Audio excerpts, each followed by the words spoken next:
We've got an ongoing problem with drivers parking across the pram ramps in Timbrell Park near the public toilets. Here's a map of the location. Here's a photo illustrating the problem, and here's a very cheap potential solution. Just paint a big box across the ramp, making it clear drivers can't obstruct this ramp.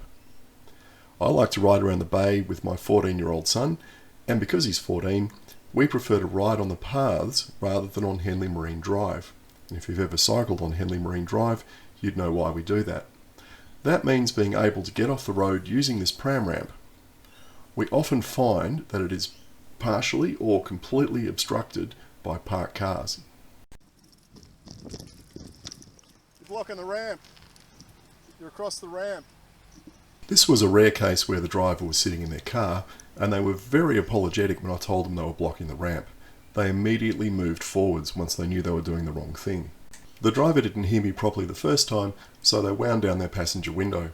As I was telling them again, these three young kids cycled up and wanted to get onto the road. Notice how they have to jump the curb between parked cars to do so. Hopefully this image shows you the next problem, that of parked cars blocking your sight lines left and right as you exit the ramp.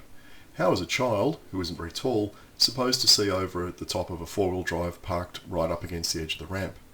How is a mum pushing a pram supposed to see over or around a van parked hard up against the ramp? The answer is that you can't, which is why over in Ryde, where I took this photo, they've painted these boxes beyond the edge of the ramps and driveways to open up the sight lines. This is no different to the principle of preventing parking within 10 metres of an intersection. Just in case you're thinking this is a one-off problem, here's a few photos showing that it isn't. And of course it's not just cyclists and pramists who need to use this ramp. This is rubbish. Please do something about it.